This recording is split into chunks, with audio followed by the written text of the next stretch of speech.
eso entrégate sin más reserva,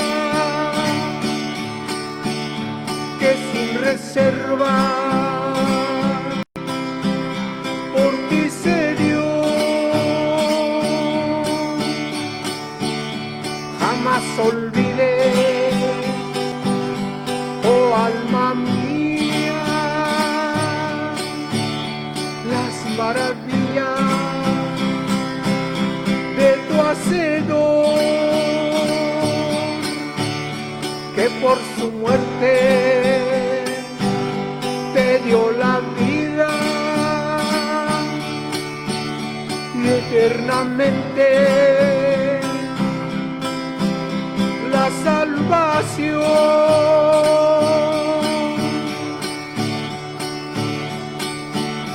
Debes amarle,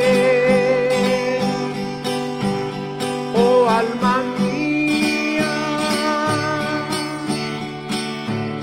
eres criatura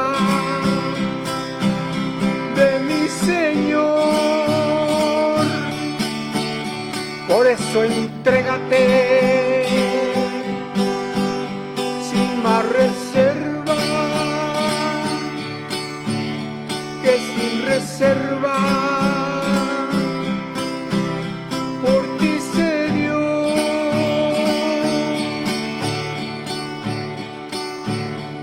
Oh alma mía, ama a Jehová, porque a su imagen Él te creó, y por la sangre de Jesucristo te ha rescatado en su inmenso amor. Debes amarle, oh alma mía,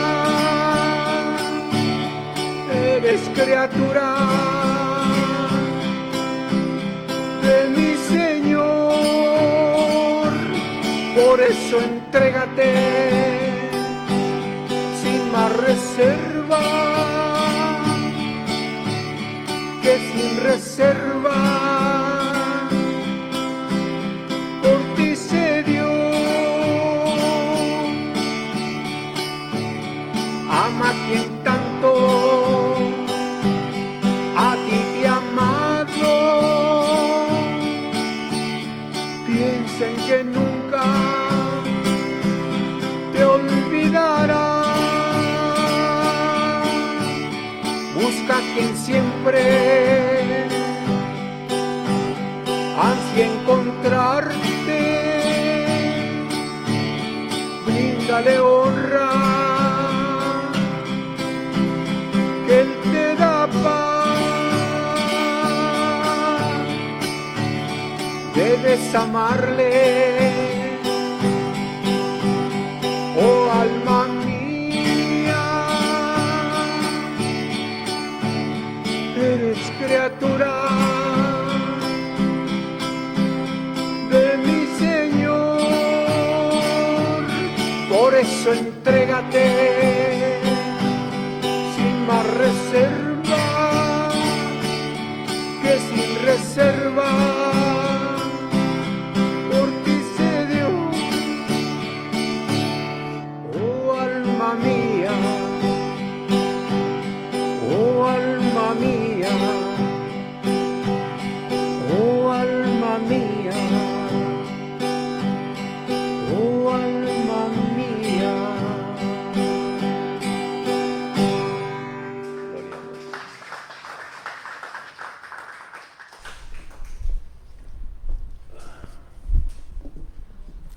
Pueden sentarse, muchas gracias, Dios los bendiga. ¿Cómo están ustedes? Bendito sea el Señor. Yo también, gracias a Dios, estoy bien bendecido. Estamos en Marcos, si quiere por ahí abrir sus Biblias. Marcos capítulo 8, vamos a ver los versículos del 31 al 38, lo que vamos a ver hoy. Está bien interesante este pasaje. Vamos a ver cómo el Señor nos va guiando. Voy a decir el resumen del pasaje anterior, que fue del 27 al 30, que fueron 3 versículos, en donde pues Jesús les preguntó qué decía la gente de él, que quién era, y luego les preguntó a ellos, ¿quién dicen ustedes que soy yo? Sí, estuvo bien interesante la forma que, yo pienso que la forma que el Señor trató con nosotros para saber quién Él es para nosotros, ¿no? En resumen ahí puse, mientras van en el camino, Jesús hace una pregunta extraña, pues sus apóstoles han estado caminando con Él por mucho tiempo, ellos debían de saber quién es Él, pero no sabían. Sí, o lo pensaron. Jesús quería ponerlo en claro. Es bueno entender que no se trata de su nombre, sino de su misión. Sí, cuando él decía, ¿quién dice la gente que soy yo? La idea era de que si la gente sabía a qué había venido, cuál era su propósito, ¿no? La gente, aún el llamarle Cristo, habla del propósito, porque su nombre es Jesús. Entonces el llamarle Mesías es la misión del Mesías, el que iba a venir a rescatar al pueblo, es el ungido de Dios. La gente creen que es un profeta resucitado, pero Pedro dice, tú eres el Cristo. Y la pregunta que tenemos que ya saber es, ¿qué decimos nosotros pues? ¿Quién es Él? Que si ya sabemos quién es Jesús, si Él es el Cristo, el Hijo de Dios, que vino específicamente a salvarnos como Mesías, a salvarnos del infierno, gracias a Dios. El estudio de hoy entonces es del 31 al 38 y voy a leer el pasaje, si me acompañan. Es capítulo 8 de Marcos, del 31 al 38, comienza así. Y comenzó a enseñarles que le era necesario al Hijo del Hombre padecer mucho. Acuérdense, les acaba de decir que Él es más bien ellos acaban de reconocer que Él es el Cristo. Y allí mismo, si inmediatamente, obviamente están en esta área en donde no son judíos, ahí los quiere llevar, de ahí quiere llevar, los quiere preparar para después volver a Jerusalén, ya con la misión que les va a relatar ahora, que les va a descubrir en la información que les va a dar ahora. Entonces dice otra vez en el 31, y comenzó a enseñarles que le era necesario al Hijo del Hombre padecer mucho y ser desechado por los ancianos y por los principales sacerdotes y por los escribas y ser muerto y resucitar después de 3 días. Si este versículo 31 completa toda la misión de Jesús, pero déjenme más o menos, le digo lo que va a pasar, o la reacción que ellos tuvieron, porque Jesús le llamó a sus 12 y a esos son los que trae con él ya por un buen tiempo, si ya casi está a punto de llegar a Jerusalén. Entonces ya podemos decir que lleva años con él, 2 años por mínimo, ¿verdad? Pegándole a los 3. Y ellos saben, entienden que Él es el Mesías, sí, que Él es el Cristo. Aún los discípulos, todos los discípulos, los fariseos, junto con toda la gente, cuando hablaban del Mesías, hablaban de un gran guerrero, ¿no? De un enviado por Dios para derrocar al gobierno romano y quitarlos de la esclavitud o de la opresión romana, sí, y luego libertad a los judíos. Y esa era la idea que tenían todo el mundo en ese tiempo, sí, que el Mesías iba a venir a rescatarlos, lo cual sí vino a rescatarlos a ellos, pero no como ellos pensaban. Cuando oyeron a Jesús decir esto, les prometo que ellos todos bajaron la guardia, se desanimaron. Cuando oyeron que Jesús dijo, sí, yo ya vine, y es necesario ahora, la palabra que usa Jesús aquí, que le era necesario, significa, anuncia, en el original es, tengo que hacerlo, estoy obligado a hacer esto. Sí, en realidad no está obligado porque como amenazado, sino que a eso vino, pues. Exactamente el mero propósito de venir al mundo era morir por los pecadores, era quitar el pecado de nosotros con su muerte, porque en Romanos 6:23 dice súper claro, el pago del pecado es muerte. Entonces Jesús vino, le es necesario pagar por nuestros pecados con su muerte, por eso vino como un ser humano, para poder morir, si no, no había podido, es Dios. Entonces lo que Jesús les dice a ellos es súper glorioso, para ellos es como, ¿por qué está diciendo eso? Por eso la reacción de Pedro. Si Pedro ahorita le va a decir, no. También la reacción de Pedro digamos que no sabemos más que como ahí lo dice, pero la palabra que dice que ahorita vamos a llegar allá, todavía no llego, pero dice que déjame, veo cómo le dice, porque les quiero decir. Le fue y le comenzó a reconvenir. Sí, y la cosa es de que cuando Pedro fue y le dijo a Jesús, no te va a pasar nada, Pedro estaba usando un tono como cuando Jesús le decía a los demonios que se pusieran en paz. Sí, entonces era una palabra fuerte, tal vez era una clase de regaño. Pedro decía, no estoy diciendo eso de ti, ¿verdad? Eso no te va a pasar, aunque lo hiciera, digamos, en buena forma, porque lo quería, lo estaba mal aconsejando de la forma que Jesús venía dispuesto a hacerlo. Si ahorita vamos a llegar allá, a lo mejor todavía no está muy claro para ustedes, pero Jesús dijo, me es necesario hacer esto, y vamos a ver la reacción de ellos. Dice en el 32, esto les decía claramente. Entonces Pedro lo tomó aparte y comenzó a reconvenirle. Pero él, Jesús, volviéndose y mirando a los discípulos, reprendió a Pedro, diciendo, sí, me gustaría que viéramos todo el cuadro. Jesús dice, esto es lo que va a pasar, vine a morir, me van a perseguir, me van a matar. Entonces Pedro dice, no te van a matar, no vuelvas a decir eso. Pero lo tomó aparte para decirle eso. Después Jesús voltea con todos. Esto es, Jesús quiere que oigan lo que le va a decir a Pedro, ¿verdad? No a escondidas como Pedro lo hizo, pero dice, pero volviéndose y mirando a los discípulos, reprendió a Pedro diciendo, quítate de delante de mí, Satanás, porque no pones la mira en las cosas de Dios, sino en las de los hombres. Y llamando a la gente, esto ahora sí es a toda la gente que estaba allí, llamando a la gente y a sus discípulos, les dijo, si alguno quiere venir en pos de mí, niéguese a sí mismo, tome su cruz y sígame. Y no sé si lo puse acá, pero también es importante, Jesús va a tomar su cruz, ¿verdad? Hasta aquí no saben, la gente no sabe, la cruz era una carga. Y cuando dice Jesús que nosotros tomemos nuestra cruz, que tome su cruz, no tiene que ser la misma de Él. Él tiene su cruz, Él sabe lo que Él va a hacer. Nosotros vamos a tener que tomar nuestra cruz. El sufrimiento, vamos a hablar de eso porque a mí se me hizo súper importante y súper interesante analizar estos puntos. ¿Por qué Pedro fue y le reconvijo, lo reconvinió?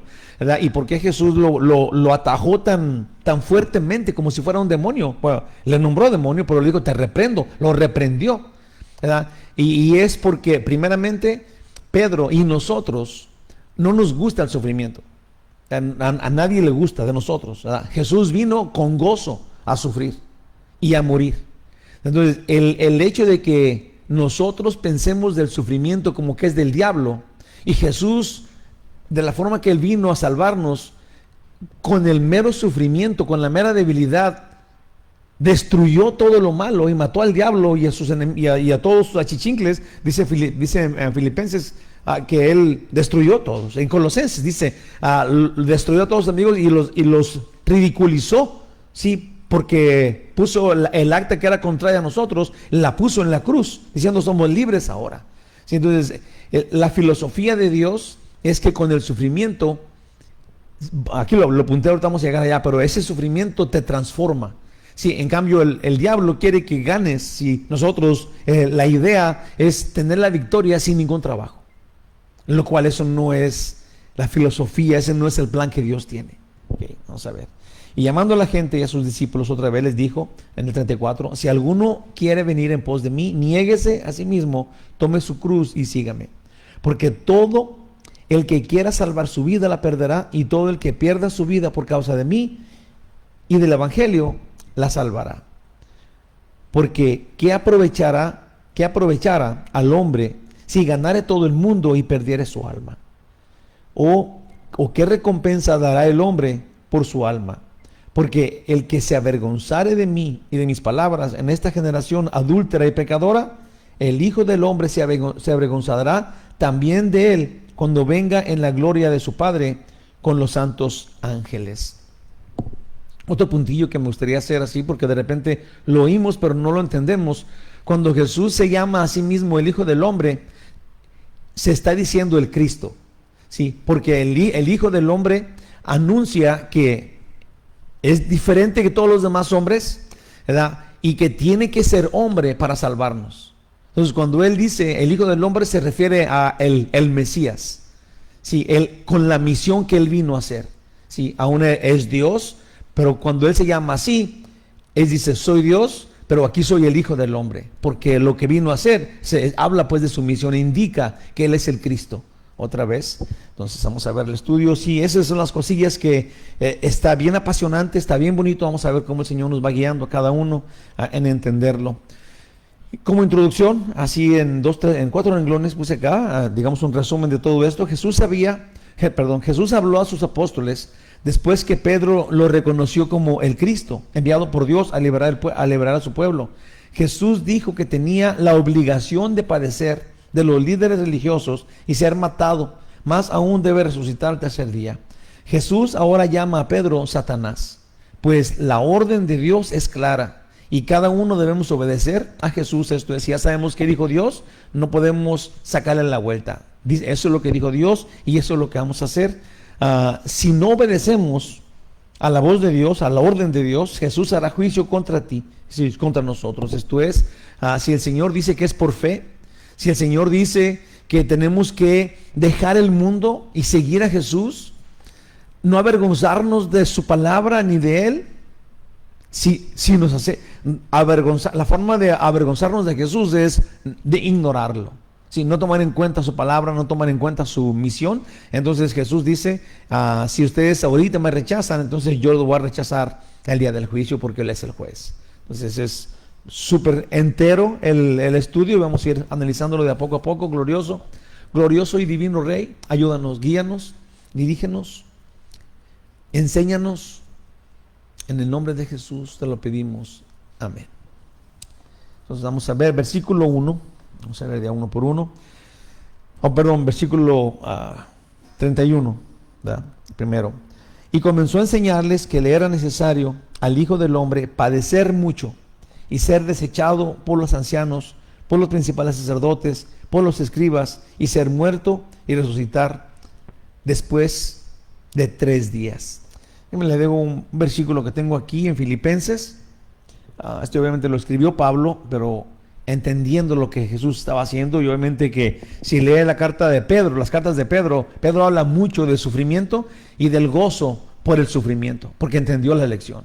Sí, pero Pablo aquí dice, y ciertamente aún estimo todas las cosas como pérdida por la excelencia del conocimiento de Cristo Jesús, mi Señor, por amor del cual lo he perdido todo y lo tengo por basura para ganar a Cristo. Si nada es tan importante o todo deja de ser importante cuando verdaderamente tienes al Creador del universo de tu lado. Sí, cuando tú te pones en su equipo, y todo lo demás pierde el brillo. Pablo dice, no me importa, Pablo era un hombre rico y de una buena posición, y él abandonó todo, dice, lo consideró basura. Dice en el 9, y el ser hallado en él, no teniendo mi propia justicia que es por la ley, sino la que es por la fe de Cristo, la justicia que es de Dios por la fe, a fin de conocerle y el poder de su resurrección y la participación de sus padecimientos, llegando a ser semejante a él en su muerte. Sí, yo pienso que ojalá y vamos entendiendo esto, pero la idea, el plan que Dios tiene con nosotros es que nosotros veamos cómo Jesús murió por nosotros, no le importó su sufrimiento de él, miraba más bien en la recompensa que nosotros íbamos a tener a través de su sufrimiento de él. Sí, y luego, sí, lo que ahora podemos entender nosotros es de que Pablo dice, me es necesario sufrir junto con él para poder tener también la victoria con él. Pero, digamos, ¿dónde estaría nuestro sufrimiento? Pues nuestro sufrimiento es dejar de hacer lo que mundanamente nos gusta. Pablo dejó eso, no le importó nada. Pedro lo dejó. Todos los discípulos de Jesús murieron porque entendieron. Fueron felizmente a sufrir a la muerte porque entendieron que la victoria es más grande que el sufrimiento. Entonces nosotros no nos gusta sufrir, ya sé que no nos gusta, ¿verdad? Pero tenemos que saber que el sufrimiento por Cristo, sí, por nuestra fe, nos hace, le da valor a nuestra victoria. Ahora lo entendemos, lo podemos apreciar. Vamos a ver. Pues así, después Jesús es Dios y su palabra pues es la verdad. Y así comenzamos. Jesús y sus discípulos andan en Cesarea de Filipo. Aquí les revela la misión con la cual vino del Padre. Vamos a pensar juntos en esto que está pasando aquí. Pedro acaba de afirmar en frente de los discípulos y de Jesús que Jesús pues es el Mesías. Le dijo: tú eres el Cristo, el Hijo del Dios viviente.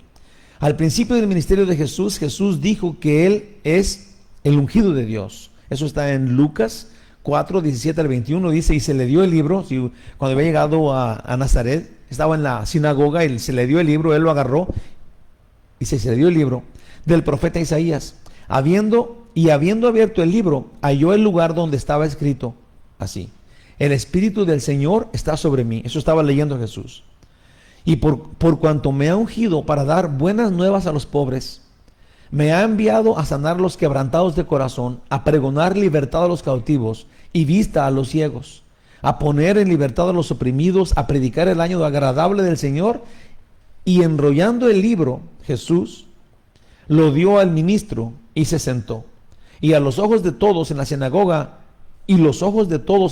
estaban fijos en él. Y comenzó a decirles, esto es Jesús después de leer esto: hoy se ha cumplido esta escritura delante de vosotros. Esto es, Jesús dijo: yo soy el que esperaban. Yo soy el que anuncia al profeta Isaías. Una vez que Jesús dice eso, entonces se declara el Cristo, el Mesías. Ahora Pedro lo reconoce enseguida, ahora en frente de sus discípulos. No importa que diga la gente quién eres, sabemos que tú eres el Cristo. ¿Okay? Entonces los apóstoles seguían a Jesús con la seguridad de que él pues era el Cristo. Mucha gente esperaba que llegara el Mesías, que era su libertador. Y él es el libertador. Jesús muchas veces probó ser el Cristo. Una de las veces que se me hacen más claras es en Juan 9:35. Oyó Jesús que le habían expulsado, esto es, al que había sanado de ceguera de nacimiento, un cieguito de nacimiento. Jesús le dio, estaba en la laguna de Siloé, agarró el lodito, se lo puso en los ojos y lo hizo ver. Y después los fariseos lo perseguían y ¿por qué ves? Y el que te sanó fue un pecador, y bueno, lo expulsaron de la sinagoga. Ahora Jesús lo encuentra a este cieguito, o ya no ciego, pero ya ahora ve, y le pregunta, dice: oyó Jesús que le habían expulsado, y hallándole le dijo: ¿crees tú en el Hijo de Dios? Respondió él y dijo: ¿quién es, Señor, para que crea en él? Le dijo Jesús: pues le has visto. Si el ciego no miraba a nadie anteriormente. Sí, y ahora Jesús le habla del milagro que le hizo, la gloria que manifestó en él, y le dijo: al que viste primero, sí, lo has visto, pues le has visto, y el que habla contigo, él es el Hijo de Dios, el Mesías. Y él dijo: creo, Señor. Y sin ninguna duda, ahí al momento dice que lo adoró. Entonces, hasta aquí yo creo que lo que los discípulos pensaban de que él era el Cristo, y cómo es que lo siguen, porque están seguros que es el Cristo, porque él lo decía, porque él lo manifestaba, porque las pruebas lo decían. Jesús pues es el Cristo. Cuando Jesús se refería a sí mismo, decía ser el Hijo del Hombre, lo cual lo pone en la posición de Mesías, ¿sí? del Dios caminando entre nosotros. Él es Hijo de Dios, enviado como el Verbo de Dios encarnado. Así, el Hijo del Hombre, el Mesías o Cristo, ante esto, hermanos de mi corazón y de mi alma, nadie, absolutamente nadie, incluyendo los apóstoles, se imaginaba la forma en que Jesús daría libertad a los suyos. No porque no estuviera escrito, sí, los apóstoles, los fariseos, todo el pueblo judío, aún hoy, porque a los que no recibieron a Jesús cuando él llegó, es porque no estaban esperando a Jesús como Jesús vino. Y no porque la Escritura no lo haya dicho. Isaías lo dice en muchos lugares, que él por delante llevaba el sufrimiento. Vamos a leer un poquito de Isaías 53, donde lo describe súper clarísimo. Sí, pero es más interesante porque aunque la gente sabía que él era uno que iba a sufrir, ¿sí? que iba a sobrellevar el sufrimiento, les gustaba más la idea de que él fuera un guerrero con la espada desenvainada, que llegara y hiciera matadero de gente y los liberara. Y esa idea les cegó de la realidad de la misión de Jesús. Y exactamente eso es lo que Jesús va a estar hablando aquí. O sea, no se imaginaban de la forma que Jesús los iba a liberar. Quien establecería su reino en la tierra. Eso es lo que la Biblia decía acerca del Mesías. Digo esto primero para darle un poco de crédito a lo que Pedro hará.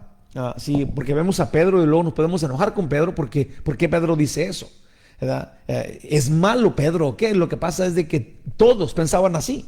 Sí, la idea del Mesías no era un Mesías que viniera a ser matado y golpeado y escupido y crucificado.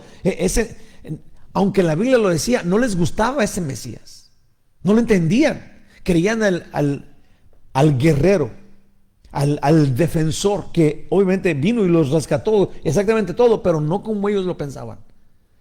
Hablaban de los dos. Es más, leí a uno de los eruditos bíblicos, decía que en esos tiempos muchos pensaban que iba a haber dos Mesías, uno que sufre y un triunfador. Sí, porque no entendían, no les gustaba la idea de que el Mesías fuera a ser golpeado por los fariseos, que eran los maestros de la ley, los expertos en las escrituras. Jesús preguntó otra vez, ¿quién establecería su reino en la tierra? Digo todo esto porque primero, para darle un poco de crédito a Pedro, a lo que Pedro hará. Jesús preguntó anteriormente a todos sus discípulos, ¿quién dicen ustedes que soy yo? Pedro habló por todos los demás y dijo, tú eres el Cristo, el Hijo del Dios viviente. Y entonces Jesús prosiguió a decir lo que el ser Mesías incluía. Sí, una vez que Pedro dijo esta cosa que es la roca, que es Jesús es la piedra angular que sostiene toda la iglesia, que Él es el Cristo. Entonces, una vez que Pedro dijo, Jesús lo aceptó, ahora les va a explicar a ellos qué incluye, cómo va a describir al Mesías. ¿Okay? Ahí te va, eso está interesante. En lo que Jesús les explica y revela que a Cristo le es necesario padecer mucho. Esto de que le es necesario significa que le es una obligación. En realidad, eso específicamente es lo que vino a hacer Jesús al mundo. Morir por nosotros. Él vino a padecer, ese es el plan, vino a destruir su cuerpo con nuestros pecados, junto con Él, y matarlos en la cruz, y luego resucitar glorioso, dándonos a nosotros el ejemplo de la vida eterna. En Juan 10, 17 al 18 dice, por eso me ama el Padre, dice Jesús en Juan 10, por eso me ama el Padre, porque yo pongo mi vida para volverla a tomar. Nadie me la quita, sino que yo de mí mismo la pongo. Tengo poder para ponerla y tengo poder para volverla a tomar. Este mandamiento recibí de mi Padre. Sí, Jesús nunca en la vida, nunca para nada dejó de pensar que lo que Él vino a hacer, ese era el plan. El plan que había traído desde que Dios lo envió del cielo, así cuando dice en Juan 3:16, amó Dios tanto al mundo que envió a su único hijo. Bueno, lo envió con ese propósito, ¿sí? De destruir el pecado en él, en el cuerpo de Jesús, matarlo porque podía morir. ¿Esperaban un Cristo con espada o esperaban un varón de dolores? Bueno, la Biblia dice en Isaías 53:3, despreciado y desechado entre los hombres, varón de dolores, experimentado en quebranto, y como que escondimos de él el rostro, fue menospreciado y no lo estimamos.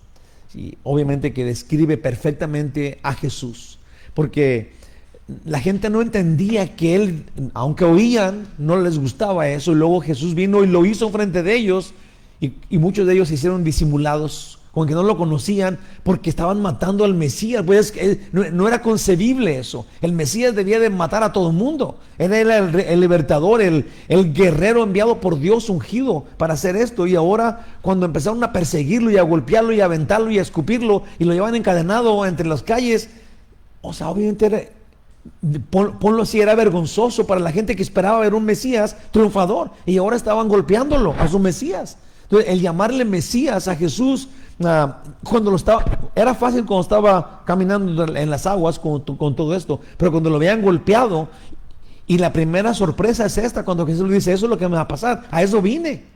¿Okay? Dios había descrito la misión de Jesús súper claramente. Aún la idea de que el Mesías fuera un guerrero defensor era más emocionante que la que Jesús verdaderamente vino a hacer. Isaías 53, y ahora sí voy a leer del 10 al 12, dice, con todo eso, Jehová quiso quebrantarlo, sujetándole a padecimiento, cuando haya puesto su vida en expiación por el pecado, si estaba expuesto, si la gente lo podía leer, conocían, sabían que Isaías era un hombre de Dios, conocían la escritura, pero hablaba del Mesías, pero no querían escuchar eso. No querían escuchar que él iba a dar su vida. Esto lo iban a matar antes de que lo liberara. Estaba súper claro. Dice, y vería el linaje, obviamente, que ahora conocemos que muchos fuimos salvos a través de su muerte. Se verá el linaje y vivirá por largos días, eso es por la eternidad. Y la voluntad de Jehová será en su mano prosperada. Verá el fruto de la aflicción de su alma y quedará satisfecho. Pero por su conocimiento justificará mi siervo justo a muchos y llevará las iniquidades, esto de los pecados. Sí, a mí se me hace súper interesante que los discípulos, Pedro y los fariseos, sí sabían ya habían escuchado de parte de Isaías decir qué es lo que iba a pasar con Jesús. En el Salmo 22 describe increíblemente las cosas que pasaron con Jesús dentro de la cruz. Sí, David lo describe, que se le secó la boca, que sus huesos fueron descoyuntados. Sí, y en ese tiempo no se usaba, eran 1000 años antes de Cristo. Los romanos todavía no eran los líderes y no había crucifixiones. Sí, la cosa, mi sorpresa es de que sí sabían, de acuerdo a la Biblia, que el Mesías iba a pasar todo esto, pero no les gustaba oírlo. Entonces no esperaban ver eso. Estaban esperando mejor a un triunfador con la espada desenvainada y matando a todo el mundo. Esa era la mejor idea, aunque lo otro estaba allí y no se iba a ningún lado. Justificará mi siervo a muchos y llevará sus iniquidades de ellos. Por tanto, yo le daré parte con los grandes y con los fuertes repartirá sus despojos, por cuanto derramó su vida hasta la muerte y fue contado con los pecadores, habiendo él llevado el pecado de muchos y orado por los transgresores. Fue contado por los pecadores, porque cuando él murió en medio de ¿qué? A sus lados estaban 2 ladrones, obviamente, y él murió en medio de ellos. Dice la escritura en Isaías 1000 años antes. Ahora, entendimos pues esto, hasta este punto, entendimos que la Biblia sí decía, pero que los judíos junto con Pedro no lo entendían y eso no era lo que querían. Vamos a ver. Jesús vino a sufrir y su sufrimiento es la victoria y es, si nosotros lo dijéramos ahorita en carne propia, sería difícil de tragar eso. Si mi sufrimiento es mi victoria, ¿sí? ¿Cómo entender eso? Eso no es lo que el hombre todavía a la fecha quiere. Okay. Vamos a ver, versículos del 32 al 33. Dejamos de leer el 31, 32 al 33. Esto les decía claramente. Entonces Pedro le tomó aparte y comenzó a reconvenirle. Pero él, Jesús, volviéndose y mirando a los discípulos, reprendió a Pedro, diciendo: quítate de delante de mí, Satanás, porque no pones la mira en las cosas de Dios, sino en las de los hombres. Pedro ahora toma la palabra con el deseo de consolar a nuestro Señor, el Cristo. Sí, cuando Jesús los llevó al lugar donde Él los había llevado, digamos, a Cesarea de Filipo, a través de esas regiones y todo lo que había hecho anteriormente, ahora llega el momento en donde Jesús les dice: ok, yo soy el Cristo, ya lo dijeron ustedes, lo acabas de decir, Pedro, ¿verdad? Y les voy a decir lo que significa que los sacerdotes me van a perseguir, me van a golpear, si me van a matar, pero voy a resucitar al tercer día. Entonces Pedro quiere consolarlo, lo agarra aparte y le empieza a decir que no se castigue a sí mismo, que esto no puede pasarle al Cristo. Sí, le empieza a decir a Jesús que eso no va a pasar. Empieza a consolar al Señor, el Cristo, y le dice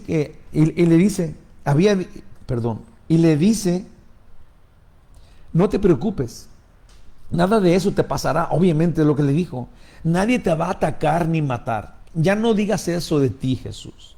Jesús había dicho que le era una obligación obedecer la palabra del Padre.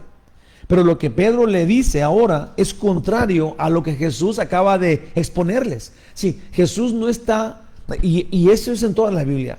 La Biblia, la palabra de Dios, no está aquí, ¿verdad?, para que nosotros la veamos y luego tengamos opiniones variadas de lo que pudiera ser mejor de eso, ¿verdad? cuando Jesús los llevó hasta acá y les dice lo que va a pasar y les dice que le es necesario hacer esto porque así el Padre le dijo, y Pedro le dice, no, no, como la víbora le dijo a Eva, no te creas, eso no va a pasar, tú tranquilo. Pedro le dice a Jesús, no te asustes, Jesús, tú estás con nosotros, ¿verdad? Jesús dijo que era una obligación, pero Pedro le dijo todo lo contrario a lo que Jesús acaba de explicarles. Y nuestro tierno Salvador volteó a ver a todos para que ellos también lo oyeran. Y como antes dijo que lo que Pedro dijo cuando dijo que Jesús era el Cristo, Jesús le dijo, era la piedra, que Jesús era el Cristo, que era la piedra. No Pedro, la palabra Pedro es una piedrilla del mar, una piedrita chiquita. Lo que Pedro dijo es la piedra angular, esto es Jesús, es la piedra que sostiene la iglesia. Sí, mucha gente lo ha tomado contrario pensando que Pedro es la piedra, cuando Pedro, que gracias a Dios que Pedro no es la piedra que sostiene la iglesia. Sí, especialmente porque, déjame leer esto, okay. Casi chillé cuando puse esto, te lo prometo. Que Jesús era el Cristo, quien era la piedra que sostiene la iglesia. Bueno, ahora le da otro nombre a Pedro y le dice Satanás. Y quien quiera que crea, quien sea que quiera creer que Pedro es la roca fundamental de la iglesia, también debe de recibir ese segundo nombre. Si la gente dice que Jesús le dijo, tú eres la piedra donde yo voy a poner mi iglesia, lo cual no dice, pero la gente está diciendo eso, también tienen que reconocer que Pedro también es llamado Satanás. Entonces, si les gusta el nombre de piedra, pero no les gusta el nombre de Satanás, pues es un gran problema ahí, porque es la misma persona a la que se le está diciendo. Dice todavía, otra vez lo voy a leer, que es Pedro la roca fundamental de la iglesia, también debe recibir ese segundo nombre. Por dejar e ignorar la voluntad de Dios y tomar como más importante las perspectivas humanas. Y es exactamente lo que Jesús le dijo. Pedro, aléjate de mí, Satanás, no te está importando las cosas de Dios. Estás tomando las perspectivas, las ideas de los hombres. Te gusta más lo que el hombre dice que lo que Dios dice. Y Jesús le llama, apártate de mí, Satanás. Para Jesús no existe absolutamente nada válido para no hacer la voluntad de Dios. Esto es, no hay algo que pudiera uno excusarse, o es que no hice la voluntad de Dios porque esto sucedió. Si no importa qué tan grave digas o cuál tan grande sea tu excusa, para Jesús no hay ninguna excusa para no obedecer la palabra de Dios. Él vino a morir y murió siendo golpeado, escupido, y toda esa, la debilidad más grande de un ser humano es la muerte. Y Jesús vino a hacerlo eso felizmente, cumpliendo la voluntad de Dios. Le ganó el gozo, dice la Biblia. Hermanitos, la familia, lo cual todos entendemos, la familia, digamos el amor familiar. Bien, pues nadie duda del amor entre hijo y mamá y hermanos. Digamos que si un amor entendemos es el amor de familia. Yo lo puedo decir súper claro, nunca he dudado del amor de mi mamá. No importa que me haga pecado con la chancla. El amor de la mamá siempre es claro, ¿verdad? Y el de mi papá, es el amor que hay fraternal de nuestros hermanos. No somos iguales, tenemos diferencias, pero todavía somos hermanos. Ese amor no tiene, digamos, variantes. El amor de la familia. Bueno, Jesús, en cuanto a un amor que sí conocemos, que es el de la familia, dijo, bueno, con base a este amor, Jesús dijo que cada uno de los que obedezcamos la palabra de Dios somos tan queridos como su mamá y sus hermanos. Eso dice en Lucas 18 del 20 al 21, y se le avisó diciendo, tu madre y tus hermanos están allá afuera y quieren verte.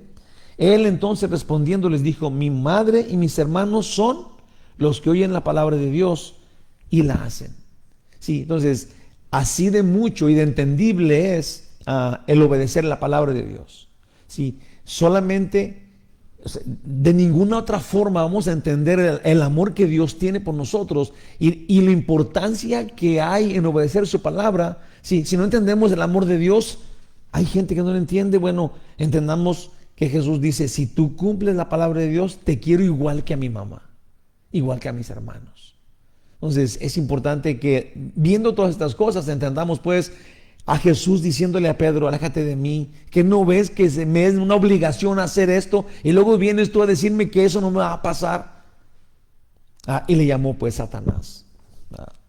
Y entender también a Jesús decir eso porque es súper gravísimo. Si Pedro lo estaba consolando, digamos que Pedro lo estaba haciendo de una buena forma, no importa. Era desobedecer la palabra, era obedecer al diablo y quitar a un lado la palabra de Dios. ¿Se acuerdan ustedes cuando Jesús, ya no me acuerdo cómo se llamaba la palabra esta, a ver si se acuerdan ustedes, cuando decían esta palabra y luego ya no daban la ayuda a mamá y papá? ¿No se acuerdan de la palabra? Gordán. Gorman. Corbán, ok, exactamente, Corbán. Cuando decían Corbán y ya no tenían que darle de comer, ya no tenían que ayudar a sus papás, Jesús dice, ¡qué locura! ¿Qué es esto? La Biblia dice que tienes que cuidarlos. Sí, pero ellos se excusaban detrás de eso. Y Corbán quería decir mi ofrenda. No, Corbán no quería decir odio a mis papás o que se mueran de hambre. Corbán quería decir esto es mi ofrenda a Dios. Si yo lo hago espiritual, yo me veo más bueno aunque mis padres se mueran. Jesús dice hipócritas. Si no puedes hacer eso, la palabra de Dios es por sobre todo y tenemos que obedecerla. Y yo creo que este es muy buen punto. Si Jesús llamó a Pedro, que le acaba de decir el Cristo, le dijo Satanás, es porque lo que dijo Jesús está quitando la palabra de Dios a un lado. Así de sencillo.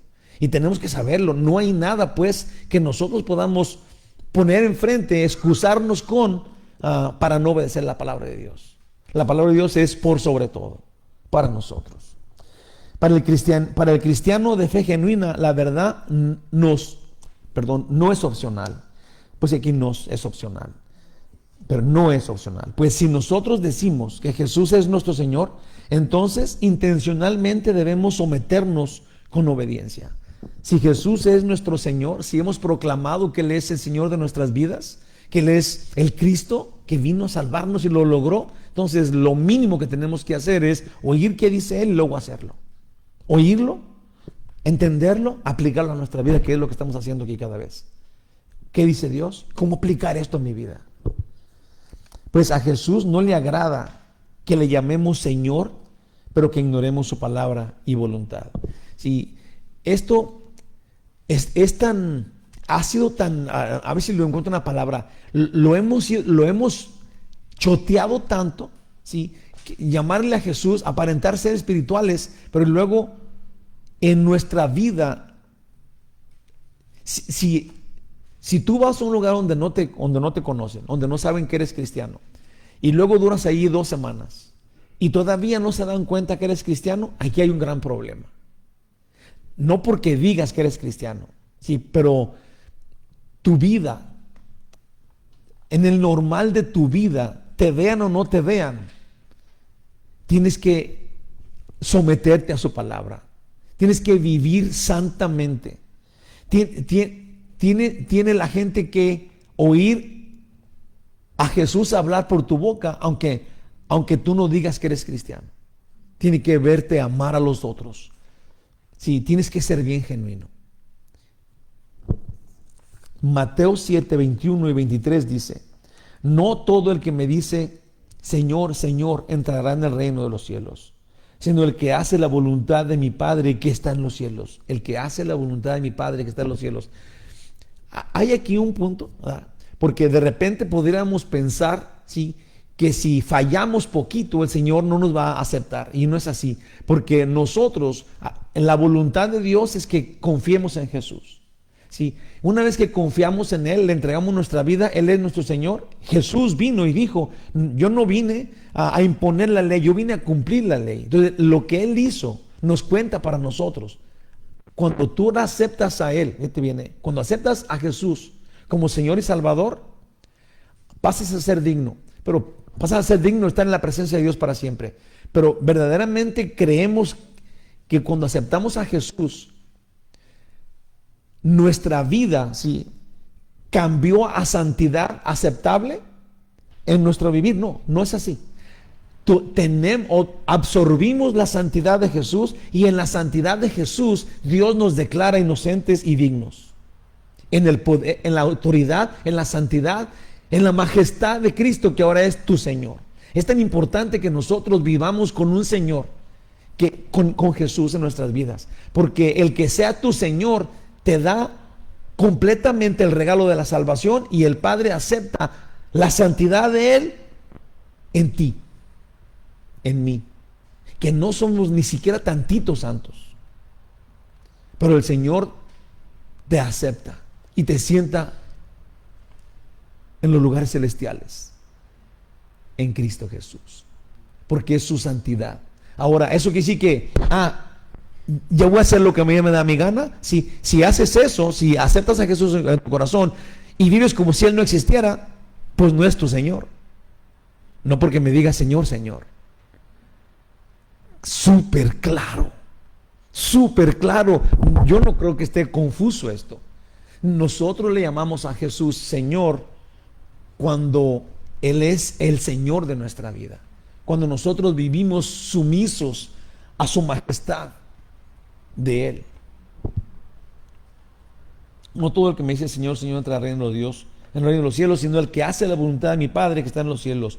Muchos me dirán en aquel día: Señor, Señor, ¿no profetizamos en tu nombre? Si las obras, pensando que ahora nosotros por hacer algo, y en tu nombre echamos fuera demonios, y en tu nombre hicimos muchos milagros. Wow. Y tenemos que pensar, porque imagínate esta gente que hizo milagros y que sacó demonios y todo esto en el nombre de Jesús. Piensa esto: ellos hicieron todo esto en el nombre de Jesús porque el nombre de Jesús es por sobre todas las cosas, pero no es el Señor de ellos, y van a ir al infierno, porque aunque saben la autoridad de Cristo y quién es Él, no se sometieron a su voluntad, aun cuando lo estabas viendo santamente orando por alguien y alguien sanándose. El juez glorioso entiende que este no es sumiso a ti, que lo está haciendo esto para gloria de Él y no para la gloria de su Señor. No tiene Señor. Su Señor es Él mismo o es el diablo. Wow. Muchos me dirán en aquel día: Señor, Señor, ¿no profetizamos en tu nombre, y en tu nombre echamos fuera demonios, en tu nombre hicimos muchos milagros? Y entonces les declararé. Ahora sí, déjalo, digo así: qué gacho, ¿verdad? Llegaron allá con la areola, ¿verdad?, bien lavadita. Hicimos milagros. Y luego llegan al cielo. No llegan al cielo, llegan en la puerta, donde va a estar la decisión.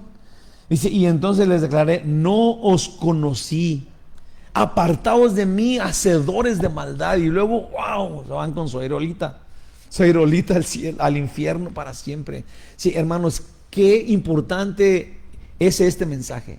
Sí, en donde encontramos que el Mesías, el Cristo, logró su misión en la cruz. Todo está consumado, dijo, y verdaderamente yo acepto su misión como mía, como para mí, ¿sí? En donde Él cumple su objetivo en mi vida, me limpia, me quita el pecado, y ahora en la sumisión que yo le doy a Él, ¿sí?, en mi entrega total a Él, en donde yo ya no dejo nada para mí, sino que lo entrego todo a Él.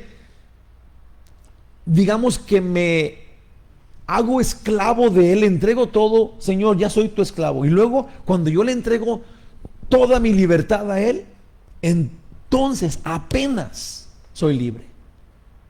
Si tú eres esclavo de Cristo, tienes una libertad que nunca nadie había soñado en ella. Porque Él es Dios, el Todopoderoso, y te da su presencia. Porque ahora tu Señor te permite estar en su trono. ¡Wow! ¡Qué cosa más gloriosa! Súper claro. Amén. 34 y 35 dice: y amando a la gente, si le habló a todos, y a sus discípulos, les dijo: si alguno quiere venir en pos de mí, niéguese a sí mismo y tome su cruz y sígame. Y eso fue lo que vimos al principio que hizo Pablo. Yo dejé todo, lo considero basura, es nada para mí. La palabra original de basura es popo, lo que dijo Pablo. Nada de lo que tenía es bueno para mí. ¿Okay? Todo es basura. Jesús dice: niéguese a sí mismo y sígame. yo creo que tenemos que pensar, esto no quiere decir que ahora tengas que como abandonar tu casa y tu trabajo y luego irte homeless. No sería eso lo que dice acá. Aquí dice que nada tiene más importancia que Jesús. Eso es lo que es. De todo lo que tengas, nada es más importante que Cristo. Eso es lo que es. Tome su cruz y sígame. Tome su cruz de santidad. Deja de hacer lo que te gusta y sígueme. Porque todo, dice en el 35, dije 34, 35. Pues dice, porque todo el que quiera salvar su vida, la perderá. Y todo el que pierda su vida por causa de mí y del evangelio, la salvará. Y esa sería la cosa. Cuando tú le entregas todo a Dios, como dijo Pablo, considero todo pérdida, entonces ganas tu vida. Sí, parece que pierdes tu vida. Pierdo mi vida anterior y ahora la estás ganando allí mismo. El que quiera ganarla la va a perder, el que la pierda por mí la va a ganar. Sí, no es tan difícil y está por todos lados. 2 Corintios 5, 17, el nuevo nacimiento. Aquí está, esto es. Sí, yo dejo mi vida antigua, dejo de ser el que yo era, ¿verdad?, para ahora ser el que Él quiere que yo sea, mi Señor.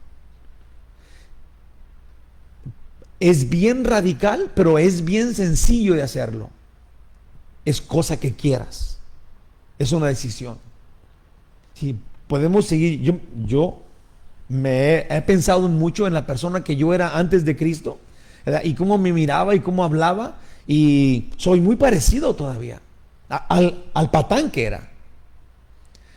Solamente que ahora tengo a Cristo, sigo siendo el mismo, feo y malvado igual, pero ahora tengo por la gracia de Dios salvación. Por la gracia de Dios el Señor piensa, el Señor me ve a mí, no piensa, el Señor me ve a mí digno de estar en su presencia. Y cada día de mi vida la vivo de esa forma. Eso es, cuando yo le entregué a Cristo mi vida, sí, soy FO, le entregas todo. Tienes que entregar toda tu vida, no dejes nada, entrégale todo. Y dices tú, pero ¿cómo lo...? Hay mucha gente que se asusta. Ay, pero ¿cómo lo voy a entregar todo, pues? O sea, ¿qué voy a hacer ya sin nada? Bueno, pues cuando le entregues todo, entonces vas a tener todo de lo que tiene Dios para ti, que es mucho más de lo que tú tenías. Que es mucho más de lo que tú tenías, te lo prometo. Dice en el 36, no lo he leído. Jesús dice que no es un libertador de la opresión romana, pero que su misión incluye sufrir y aún morir. Y si ellos le siguen, también padecerán. Es lo que, si nos fijamos aquí, Jesús está educando a sus discípulos. En Lucas, cada vez que se menciona, cada vez que se dirige a los apóstoles, les dice discípulos, porque un discípulo está atento al maestro. Entonces, lo que el maestro hace, el discípulo hace. Entonces, imagínense, digamos que el choque que tuvieron los apóstoles, los discípulos de Jesús, cuando seguían al Mesías, porque Él era el libertador de todo, y ahora los discípulos están escuchando que su maestro va a sufrir y lo van a golpear, y los fariseos lo van a buchar y lo van a condenar a muerte. Y ellos están entendiendo que ellos también, y no sabían, pues, no lo habían entendido, digamos. Ahora, a este punto es bueno como analizar qué pasó allí con los discípulos, que ahora también, ahí te va, cada uno dio su vida voluntariamente por Cristo también, igual que Pablo, dieron sus vidas por Jesús. Esto hace una cosa real y hace un Jesús vívido, sí, real, porque ellos no dieron la vida por un fantasma o por una leyenda o porque sí, porque era la moda. Cada uno dio su vida por el Cristo, porque lo entendieron. Como ya dije, Pedro después habla del sufrimiento mucho, ¿sí? Y yo creo que, ¿cómo aplicaría eso a nuestras vidas? Hoy día no hay romanos, gracias a Dios no hay persecución, pero ¿estamos verdaderamente libres para hacer maldad? ¿O estamos todavía en este sufrimiento en donde no voy a caer en el pecado? no voy a caer en las corrientes del mundo, no voy a digamos que hay alguien que tú respetas y que opina que el aborto es bueno o que la vida homosexual es buena y tú no le quieres contradecir porque es un hombre respetuoso, una mujer que tú respetas, aunque sea tu mamá, mijo. No le digas la palabra esa, ¿cómo se llama? Otra vez se me olvidó. Corbán, ¿verdad? Pero si es tu mamá la que dice, el aborto está bien, entonces tú tienes que decir, no, mamá. Eso es un pecado gravísimo, ¿verdad? Y esa es la mente del diablo. Y el que lo opina también tiene la mente del diablo. Sí, de alguna forma en un lugar libre tienes que saberte esclavo de Cristo. Ese es el sufrimiento del que estamos hablando acá. No, no como que se te enchina el cuero, ¿verdad? O sea, como que eso es lo que Jesús está diciendo aquí, que nosotros tenemos que ser valientes con la verdad en la mano, a donde quiera que vayamos. No tenemos que llevar la Biblia y pegarle a todo el mundo en la cabeza, pero cuando se ofrezca, ¿verdad? Decir amorosamente, esto dice la Biblia. Eso es lo que dice Dios. No levantarnos en armas con una, digamos, llevándole la contra a todo el mundo a cada momento. Así Jesús no lo hizo. Sí, el otro día pensando en algo, estaba estudiando y me agarré pensando en algo que me hizo. Yo soy chillón aunque ustedes no me vean. Yo solo estaba pensando en un Jesús sentado en una mesa con alguien tomando y una prostituta. Y hablando. Y dije, no puedo creer que mi Señor Jesús, tenga tanto amor. Digamos, ya sé que lo tiene, pero tanto amor que yo no estoy ejerciendo. Sí, de ninguna forma Jesús estaba, digamos, de acuerdo con ellos haciendo lo que ellos hacen, al contrario. Si sabemos quién es Jesús, que lo reconocemos, estaba hablándoles con amor, en armonía con ellos, hablándoles de la vida eterna y del reino y de las promesas de Dios y de lo que Él iba a hacer. Obviamente, sí, nosotros tenemos que aprender mucho todavía y llevar esta cruz. Ya no somos, aunque estamos en el mundo, ya no somos del mundo. Jesús dijo, el Padre me envió y así mismo los envío a ustedes. Nos envía a esa gente a la que no tenemos que como seguir en sus caminos, pero a la que en sus caminos tenemos que decirle que esos caminos no son los buenos, ¿verdad? Esa es la lucha y esa es la batalla y ese es el sufrimiento. En todo caso, esa sería nuestra cruz. Tenemos que analizarla, tenemos que encontrar mi lugar dentro de esta cruz y cómo hacerle para que no le corran cuando yo llegue, pero que me vean con alguien con esperanza, que yo lleve esperanza ahí. Es bien difícil, pero tenemos que aprender a hacer eso como cristianos. Jesús dice que no es un libertador de la opresión romana, pero que su misión incluye sufrir y aún morir. Y si ellos le siguen, también entonces padecerán como Él. Jesús les da una chance para que si deciden no seguirlo, todavía puedan. Esto es, Jesús les está diciendo que Él es el Cristo, como ya saben, pero que el Cristo tiene que padecer, tiene que sufrir, tiene que ser golpeado, tiene que ser encarcelado, esposado, golpeado, todo lo que le hicieron, escupido y luego crucificado. Y le está diciendo a ellos qué es lo que pasa con el Mesías y si todavía lo aceptan como su Señor. Y Jesús no queda corto en decir, pero no tienen que sufrir tanto o no tienen que hacerlo como yo lo hago. El Señor dice, da todo al 100 o no. Todo lo que tienes, da al 100. ¿Se acuerdan de ese señor que quería guardar en su, que decía, voy a hacer esta cosecha, esta, y voy a guardar todo esto en mis bodegas, ¿verdad? Porque soy un hombre muy rico, voy a hacer este plan tan glorioso para mi vida. Y luego el Señor le dijo, esta misma noche entregas tu vida. Sí, digo esto, nosotros no podemos guardar tantito, tenemos que entregarlo todo. Y aunque se oiga de gravísimo, aunque se oiga como, pero todo, pues sí, todo, porque cuando lo entregas no tenías tanto, pues. Todavía puede ser el mismo que eras, entregándole todo a Dios, nada más entregarle todo a Dios. No es tan difícil, es bien posible, especialmente porque no nos están matando como a Jesús mataron y como los discípulos por hacerlo. Jesús le da una chance a sus discípulos, si deciden no seguirlo, pues todavía pueden no seguirlo si no quieren. En verdad, esto los dejó confundidos, pues el Mesías campeón dice que los líderes religiosos lo desechan y lo atrapan y lo matan.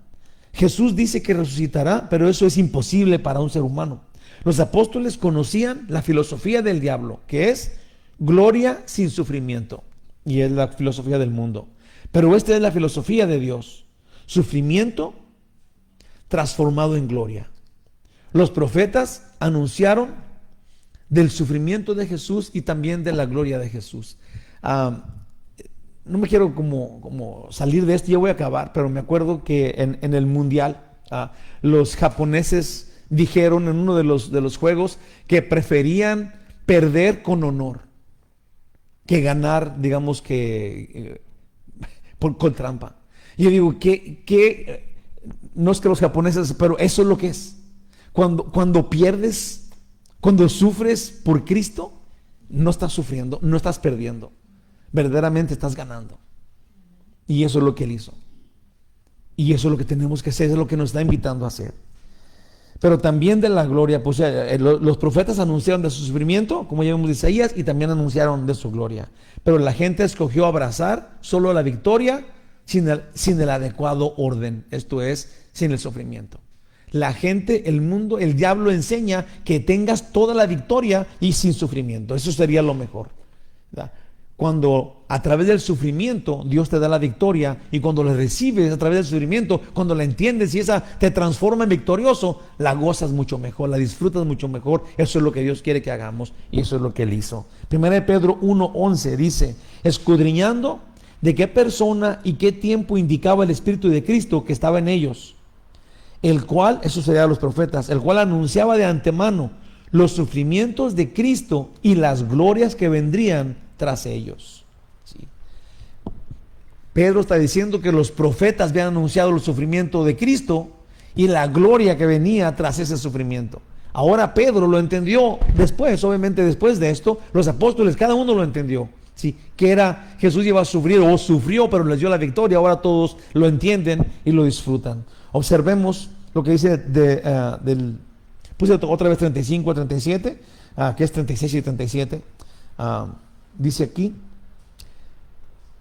porque, dice 36, porque ¿qué aprovecha al hombre si ganare todo el mundo, si lo que estamos diciendo, y perdiere su alma?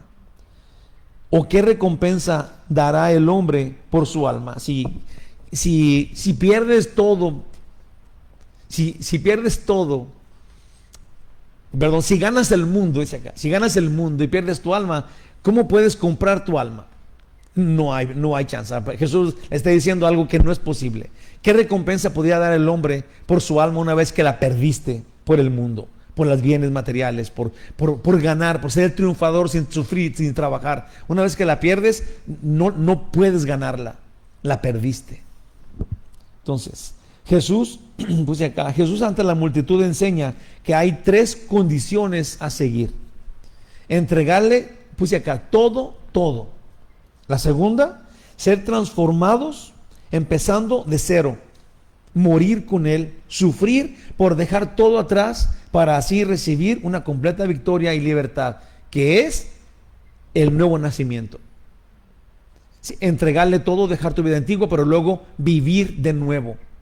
Subirte ahora en una naturaleza que no tenías, que es la de Cristo, que te ofrece, sí, porque ahora vives en Él, ya no vivo yo, mas vive Cristo en mí, dice Pablo. Entonces, primero, dejar todo. Segundo, vivir en Cristo, cambiar de vida, de ser ahora completamente nuevo, una nueva creación. 3, conscientes de su deidad, obedecer su palabra. Eso sería oír su palabra y practicarla.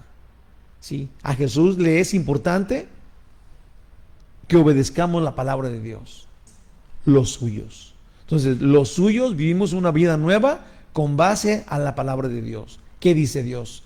¿Cómo practico mi vida de esa forma, como Dios quiere?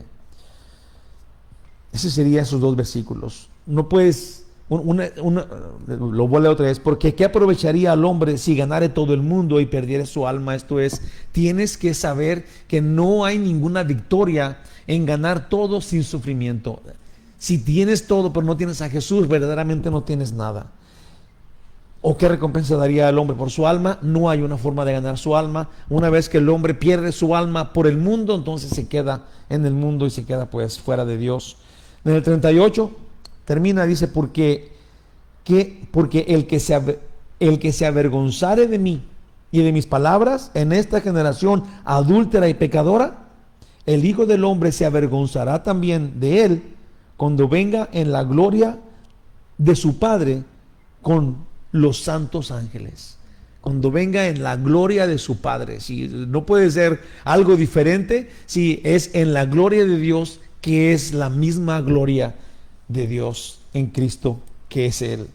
Dice que si alguien no recibe a Jesús y se avergüenza de Él y de su palabra, pierde su alma. Si al final de cuentas, ¿cómo pierdes tu alma? Pues sin Él.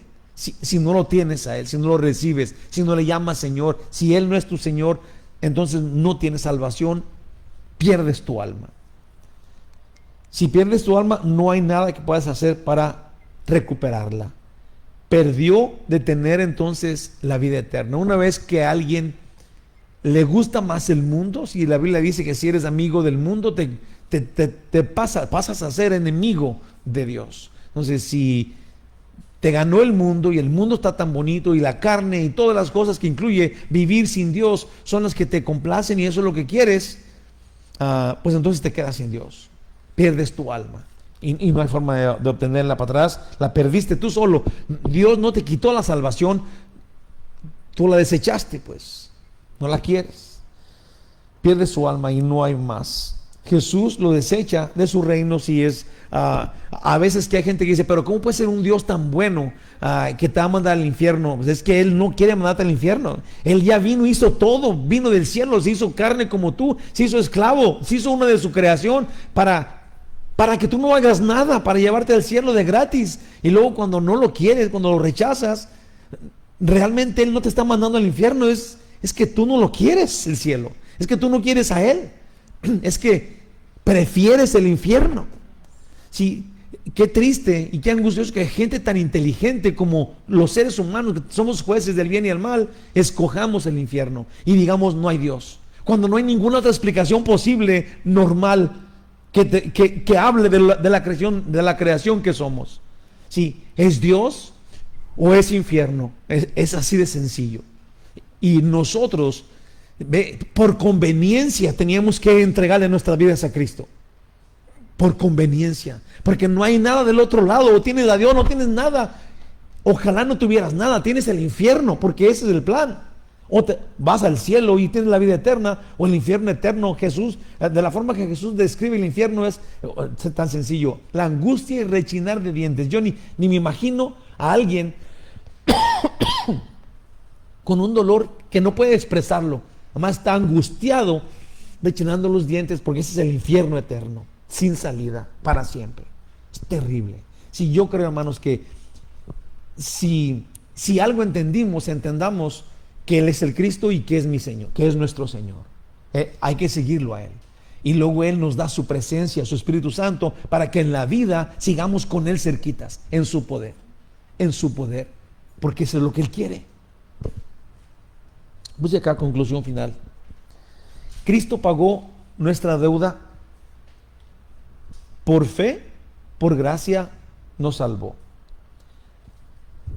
Aún pues, con todo eso, si lo ignoramos, si todo lo que hay es Jesús murió, pagó tu pecado, si lo crees, te da la salvación gratuitamente, por gracia. Si lo ignoras, entonces te quedas muerto porque así quieres. ¿Sí? Jesús no va a reconocerte tampoco en su juicio. Amén. Te damos gracias, Dios glorioso, amoroso y tierno, majestuoso, maravilloso. Es en tu presencia que queremos estar, Señor. Te pedimos que nos dirijas, que nos guardes, que nos equipes, que nos bendigas con tu presencia. Dios Espíritu Santo, dirígenos en tu plan, en tu voluntad. Ayúdanos a ser conscientes de que estás con nosotros, que estar conscientes de que en cada momento de cada día, ahí está Dios con nosotros. Ayúdanos a tener esta conciencia, porque esto nos va a mantener siendo más sumisos y más honestos en nuestra santidad. Guíanos, fortalécenos para adorarte, para servirte, para ser estos siervos productivos que quieres tú que seamos. Ayúdanos para ser para tu gloria. Oh Dios maravilloso, queremos servirte, somos los tuyos, te pertenecemos, nos entregamos a ti, Señor, completamente. Dirígenos y guíanos. Ayúdanos a entenderlo y a entregarnos verdaderamente. En el nombre de Jesús sea. Amén. Que Dios los bendiga bien mucho. Los quiero mucho. Déjenme les digo una cosita que no puse énfasis el domingo. Este domingo que viene es el día de la clase bautismal. Vamos a tener una clase de bautismos después del servicio. Y una hermanita que está viniendo, que se llama, viene nomás los domingos, ya está grande de edad, está en una silleta de ruedas y ella quiere bautizarse. Entonces no va a estar para el mero día, no va a estar para de este domingo al otro, que es el día de los bautismos, pero entonces yo le dije que le iba a bautizar este domingo, ¿verdad? Y estoy gozoso por hacerlo. Entonces si alguien nos quiere acompañar a la casa de su hija, ella dijo que todos estamos invitados.